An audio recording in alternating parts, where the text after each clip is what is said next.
Read the Bible in 1 year, day 196 of 358, July 16th. Job chapters 38 to 39 and Psalm chapter 41. Job 38 to 39.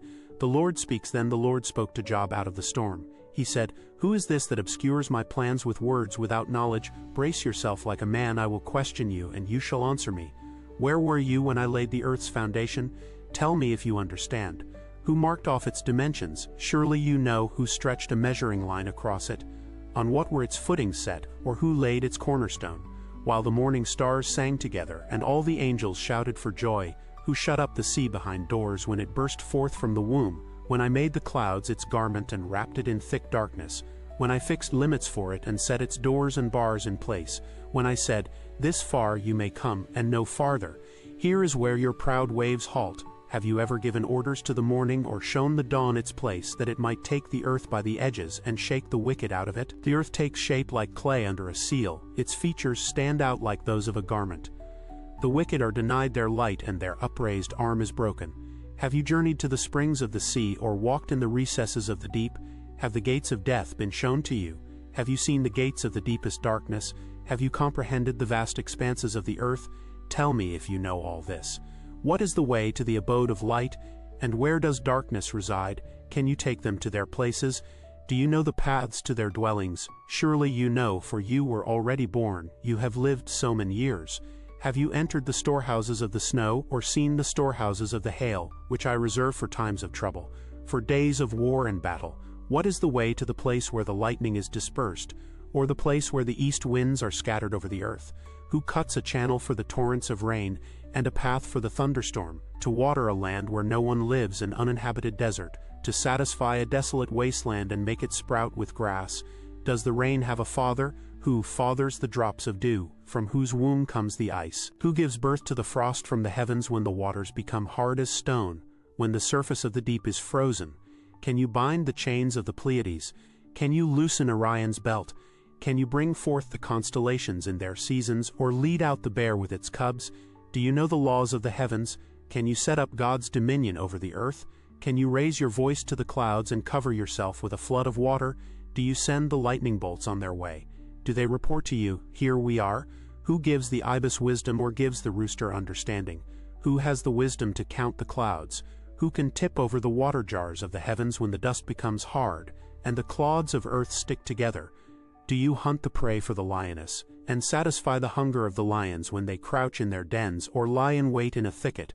Who provides food for the raven when its young cry out to God and wander about for lack of food? Do you know when the mountain goats give birth?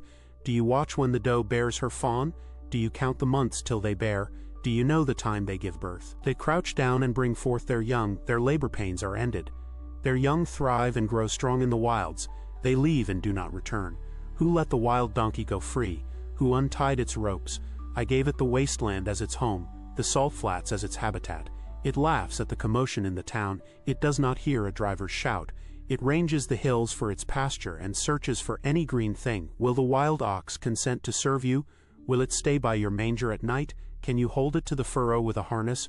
Will it till the valleys behind you? Will you rely on it for its great strength? Will you leave your heavy work to it?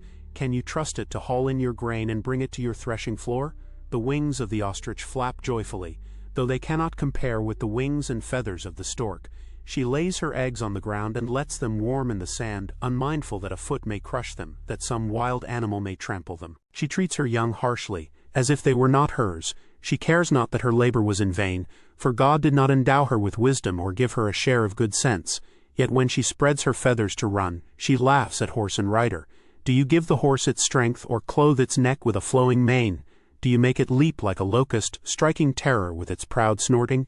It paws fiercely, rejoicing in its strength, and charges into the fray. It laughs at fear, afraid of nothing. It does not shy away from the sword. The quiver rattles against its side, along with the flashing spear and lance. In frenzied excitement it eats up the ground. It cannot stand still when the trumpet sounds. At the blast of the trumpet it snorts. Aha! It catches the scent of battle from afar, the shout of commanders and the battle cry. Does the hawk take flight by your wisdom and spread its wings toward the south? Does the eagle soar at your command and build its nest on high? It dwells on a cliff and stays there at night. A rocky crag is its stronghold, From there it looks for food, its eyes detect it from afar. Its young ones feast on blood, and where the slain are, there it is. Psalm chapter 41. Psalm chapter 41 for the director of music. A psalm of David. Blessed are those who have regard for the weak. The Lord delivers them in times of trouble. The Lord protects and preserves them. They are counted among the blessed in the land. He does not give them over to the desire of their foes. The Lord sustains them on their sickbed and restores them from their bed of illness. I said, Have mercy on me, Lord. Heal me, for I have sinned against you. My enemies say of me in malice, When will he die and his name perish? When one of them comes to see me, he speaks falsely, while his heart gathers slander. Then he goes out and spreads it around. All my enemies whisper together against me. They imagine the worst for me, saying, A vile disease has afflicted him. He will never get up from the place where he lies. Even my close friend, someone I trusted, one who shared my bread, has turned against me. But may you have mercy on me, Lord. Raise me up that I may repay them. I know that you are pleased with me, for my enemy does not triumph over me. Because of my integrity you uphold me, and set me in your presence forever. Praise be to the Lord, the God of Israel, from everlasting to everlasting. Amen and amen.